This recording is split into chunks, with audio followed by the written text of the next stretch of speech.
విధి ఆడిన ఆటలో దూరమైన ఈ అక్కా చెల్లెళ్లను కాలం మళ్ళీ ఎప్పుడు కలుపుతుంది? జానకి పరిణయం మీ ఈటీవీలో.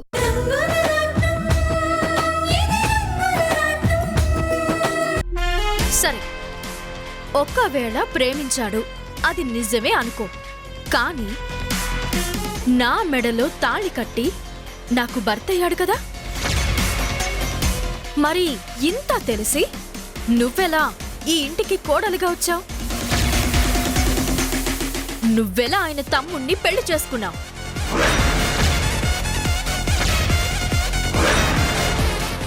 నిన్ను కాదనే కదా నన్ను పెళ్లి చేసుకున్నారు. ఆయన ఎలాంటి పరిస్థితుల్లో పెళ్లి చేసుకున్నారో నీకు తెలుసా? ఒక ఊరి కోసం, వాళ్ళ తాతగారి మాట కోసం నా మెడలో తాళి కట్టారు. తండ్రి మాట కోసం అడవులకు వెళ్లి ఆ శ్రీరామచంద్రుడంతా గొప్పవాడు నా భర్త.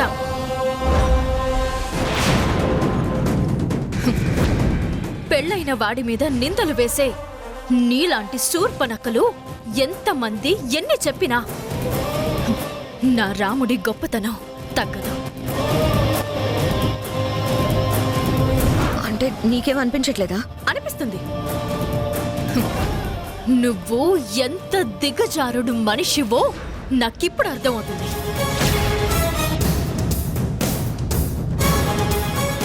నీకు పెళ్ళయింది, భర్త ఉన్నాడు, అయినా నువ్వొచ్చి ఈరోజు నీ పాత ప్రేమ గురించి మాట్లాడుతున్నావు. నా భర్త ఊరి కోసం, కుటుంబ పరువు కోసం తాళి కట్టిన తర్వాత ఆ రోజు నుంచి ఈ రోజు వరకు నీ గురించి ఒకే ఒక్క మాట కూడా చెప్పలేదు.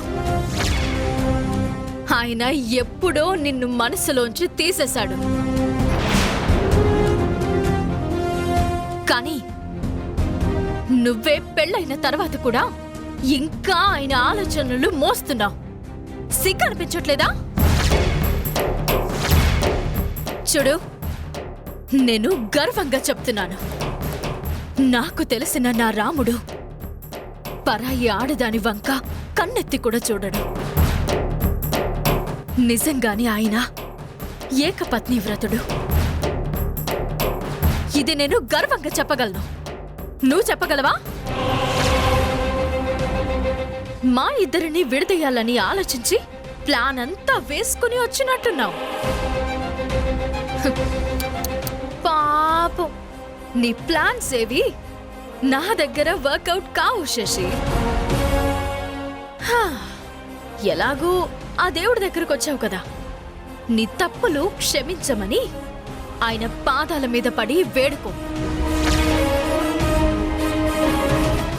ఇక నుంచైనా ఆ దేవుడు నీకు మంచి బుద్ధిని ప్రసాదిస్తాడు.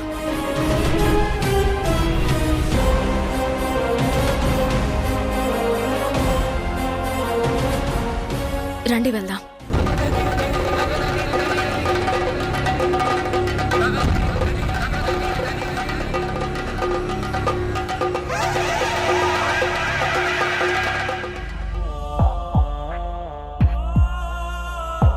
అసలు మీరు ఇక్కడికి ఎందుకు వచ్చారో చెప్పండి. ఎందుకంటే నేను నిన్ను ప్రేమిస్తున్నాను ఆదిత్య.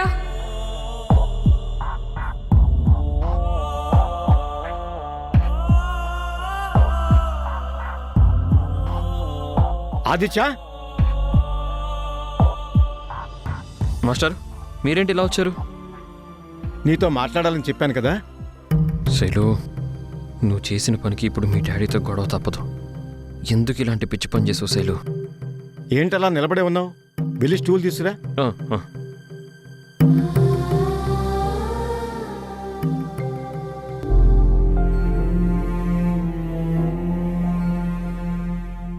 ఆదిత్య, కూర్చో.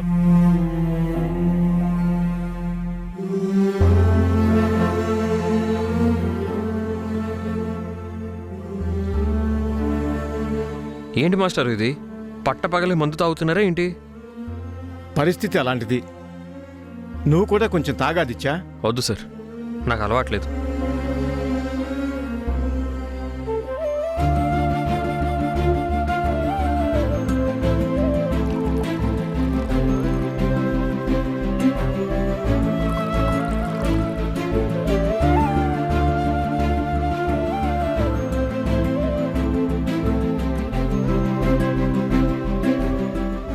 ఆదిత్య, అసలు నా గురించి నీ అభిప్రాయం ఏంటి? మాస్టారు మీ గురించి పోనీ శైలు గురించి చెప్పు.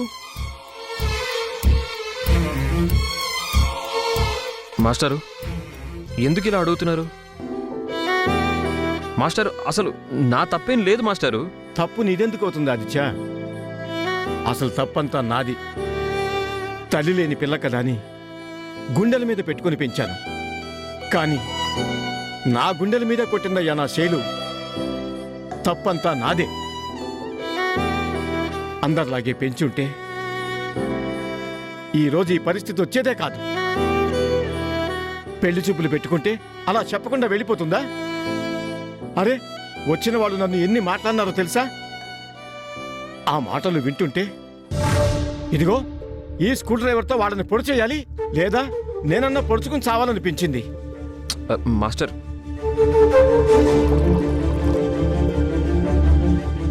మాస్టర్ బాధపడకండి. శైలు గారు ఇలా చేస్తారని నేను కూడా ఊహించలేదు.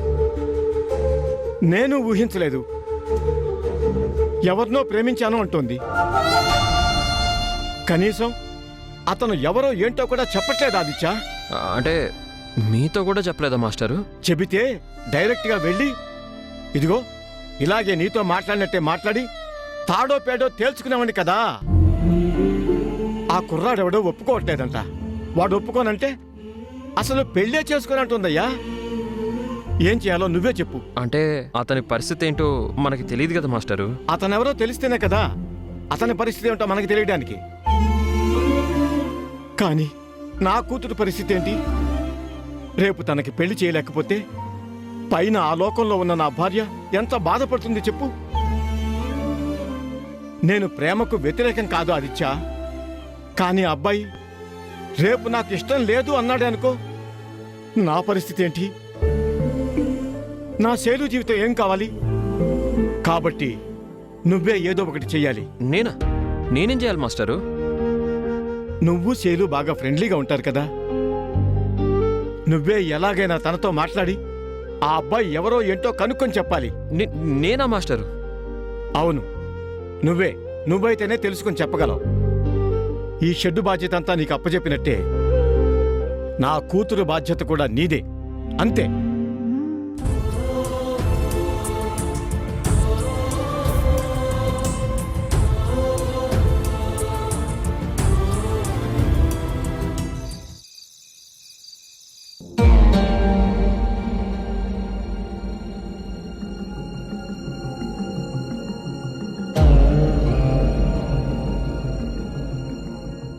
అసలు నీకు కొంచెమైనా సిగ్గు అనేదుందా?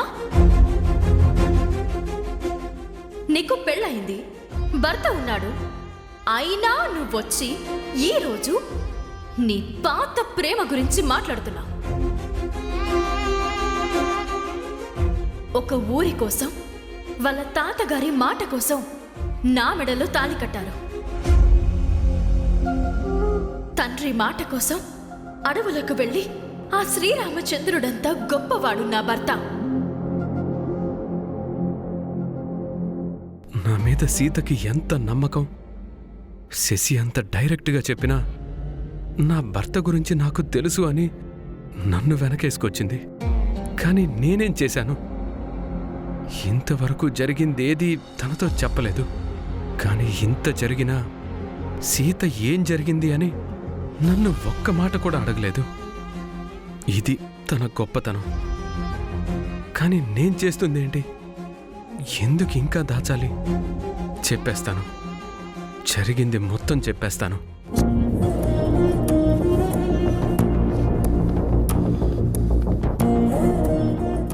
శశిని ప్రేమించిన విషయం, తనతో ఎందుకు విడిపోయానో అంతా సీతకి చెప్పేయాలి.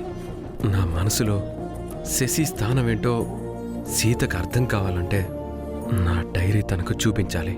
అవును, అదొక్కటే నా దగ్గరున్న సాక్ష్యం.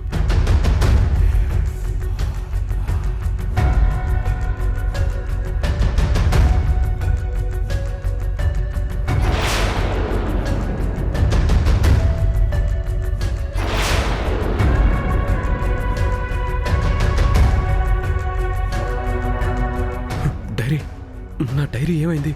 చా, ఎవరు తీశారు? నాకున్న ఏకైక సాక్ష్యం అదే, అది మిస్ అయింది. అంటే ఇప్పుడు సీతను నమ్మించడం ఎలా?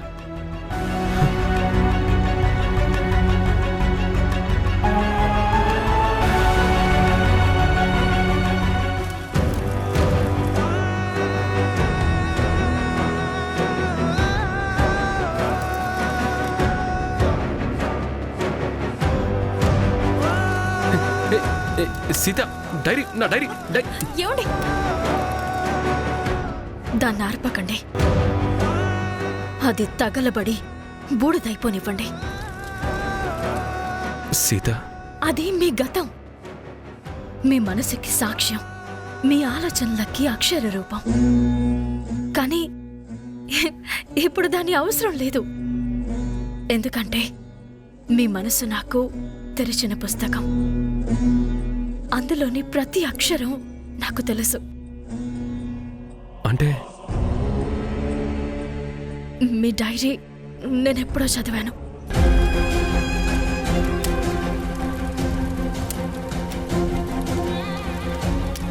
మీ అనుమతి లేకుండా మీ డైరీ చదవడం అనేది తప్పు.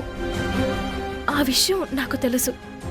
కానీ మీలో సగభాగాన్ని కదా, ఆ హక్కుతోనే చదివాను. జరిగిందేంటో తెలుసుకున్నాను. ఆ శశి వల్ల మీరు ఎంత బాధపడ్డారో, తను మీకు ఎంత నరకం చూపించిందో నేను అర్థం చేసుకున్నాను. సీత,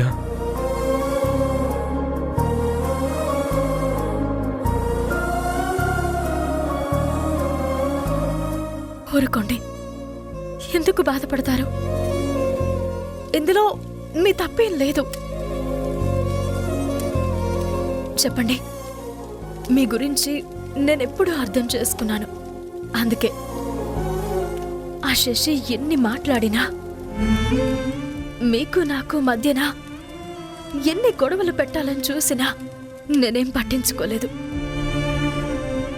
ఎందుకంటే మీరేంటో నాకు తెలుసు. సీత, నేను నిజంగా తప్పు చేశాను సీత. పెళ్లి కాగానే వెంటనే నా గతమంతా నీకు చెప్పేయాల్సింది. నేను చెప్పకుండా నువ్వు తెలుసుకున్నావు. అదే నాకు బాధగా ఉంది. నీ దగ్గర నిజాలు దాచాననే ఫీలింగ్ నన్ను వెంటాడుతోంది సీత. నన్ను క్షమించు.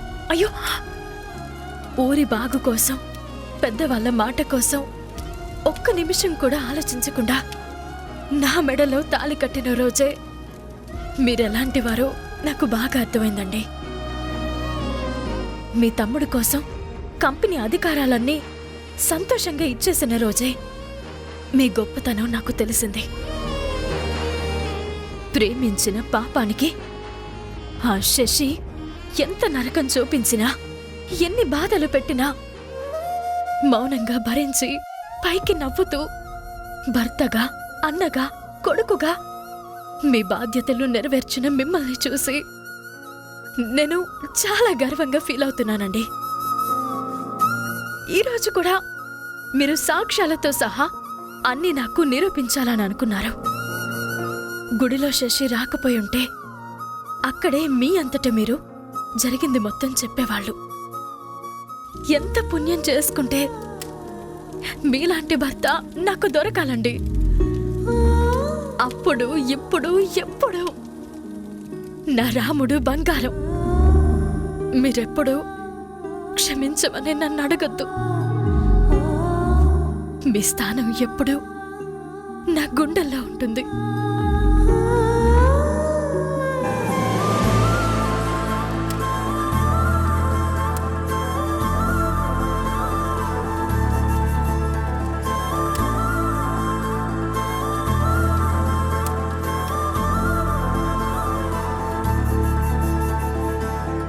I love you, Sita. I love you so much. నిజంగా నువ్వు భార్యగా దొరకడం నా అదృష్టం.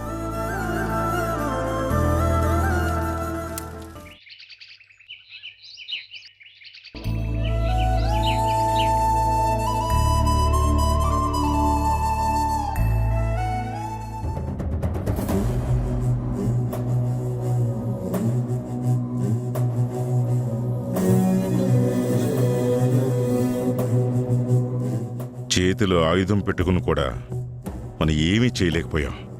అమూల్య మన ఇంట్లో ఉందని తెలిసి కూడా ఆ సీత ఇంత పని చేస్తుందా? అంతా బావుంటే ఈ పాటికి ఆ సిమెంట్ ఫ్యాక్టరీ ఓనర్లు అయ్యేవాళ్ళం. కోట్ల రూపాయల ఆస్తి మన చేతికి చిక్కేది. ఆ సీతని ఊరికే వదలకూడదు. దానికి మనమేంటో తెలిసేలా చెయ్యాలి. చేద్దామమ్మా. సైలెంట్గా ఉంటే మనమేంటో వాళ్ళకు అర్థం కాదు. రిజిస్ట్రేషన్ ఆపి ఎంత తప్పు చేసిందో ఆవిడకి తెలిసేలా చెయ్యాలి. రే, ఇక్కడ స్విచ్ చేస్తే అక్కడ బల్బు వెలిగినట్టు ముందు ఈ స్విచ్ని ఆన్ చేస్తే ఆ సీత దారిలోకి వస్తుంది. హ్మ్.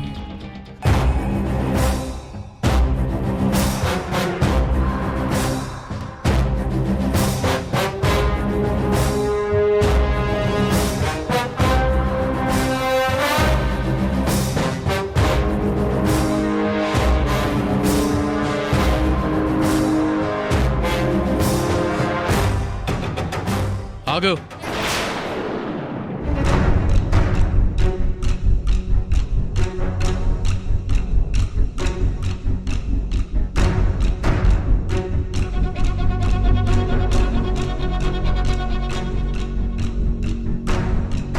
మీ వాళ్ళు రాసిస్తానన్న సిమెంట్ ఫ్యాక్టరీ రిజిస్ట్రేషన్ ఎందుకు ఆగిపోయిందో, ఎవరి వల్ల ఆగిపోయిందో తెలుసా? మీ సీత వదిన వల్ల. మమ్మల్ని మోసం చేసి రిజిస్ట్రేషన్ ఆగిపోయేలా చేసింది. ఏయ్, మీ అమ్మా నాన్నలు చాలా తెలివిగలవాళ్ళు. ఒక పక్క వరాలు ఇచ్చినట్టే ఇచ్చేసి మరో పక్క ఇలాంటి నాటకాలు ఆడుతున్నారు. రిజిస్ట్రేషన్ ఆపింది మా వదిన అంటున్నారు కదా, మధ్యలో మా అమ్మా నాన్నలు ఏం చేశారు? మీ అమ్మా నాన్నలకు తెలియకుండానే ఇదంతా జరిగింది. అసలు ఆ సీతని మా మీదకి పంపించిందే మీ అమ్మా నాన్న. నాకు తెలిసి ఈ డ్రామా వెనకాల నీ హస్తం కూడా ఉంది, అవునా? అన్ని డ్రామాలు ఆడేంత తెలివితేటలే నాకుంటే నేను ఈ ఇంటి కోడలిగా వచ్చేదాన్నే కాదు. ఇలా మీ దగ్గర కీలుబొమ్మలా మారేదాన్ని కాదు. మాటలు చాలా వస్తున్నాయి, అవి ఆపేసి ఇదిగో మీ వదినకు ఫోన్ చేసి ఒంటరిగా తనని ఇంటికి రమ్మని చెప్పు. ఎందుకు? ఆ, మాకు రావాల్సిన సొమ్ము మాకు రాకుండా చేసింది కదా, ఇంటికి పిలిచి సన్మానం చేద్దామని రమ్మంటున్నాం. ఆమెకి చేతనైంది ఆమె చేసింది కదా, మాకు చేతనైంది మేం చేయాలి కదమ్మా. ఫోన్ చేసి ఇంటికి రమ్మను. నువ్వు రమ్మంటే వెనక ముందు ఆలోచించకుండా వస్తుంది. ఫోన్ చేయి. చూడు, అనుమానం రాకుండా మాట్లాడు.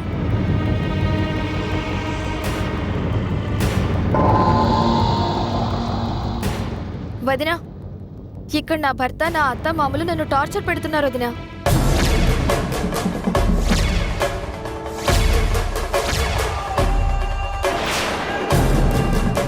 నిన్నిక్కడికి పిలిపించి నిన్నేదో చెయ్యాలని చూస్తున్నారు.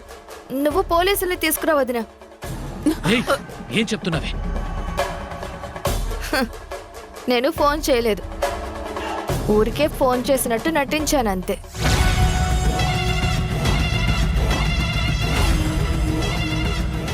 ఏంటే డ్రామాలు ఆడుతున్నావా? నేను నిజం చెప్తే మీ పరిస్థితి ఏంటో ఇప్పటికైనా అర్థమైందనుకుంటాను.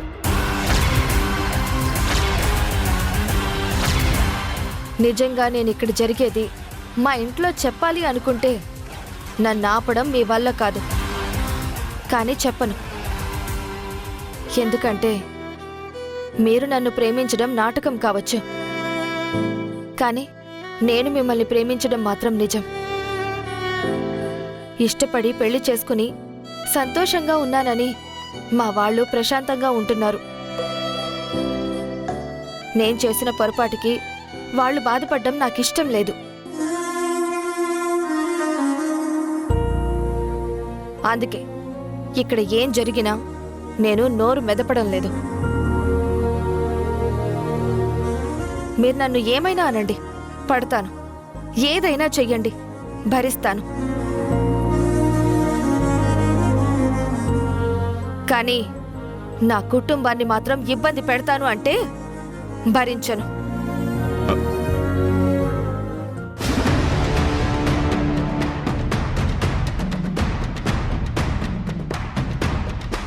చూసారా దాని తలపొగరు ఎలా మాట్లాడుతుందో చూసారా? దీన్ని ఊరికే వదలకూడదు. తిరగబడ్డం మొదలైంది సరోజ. రెచ్చగొడితే తెగింపు వస్తుంది. అంత దూరం రాకుండానే మెల్లగా దారిలోకి తెచ్చుకోవాలి. ఆ కుటుంబాన్ని ఎలా మెడలు వంచాలో నాకు బాగా తెలుసు.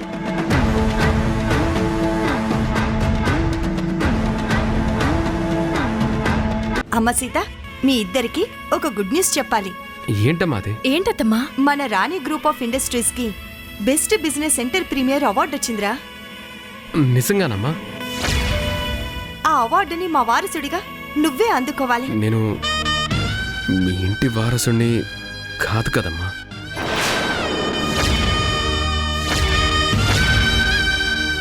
నేను మీ రక్తం పంచుకొని పుట్టిన మీ కన్న బిడ్డని కాదు కదమ్మా.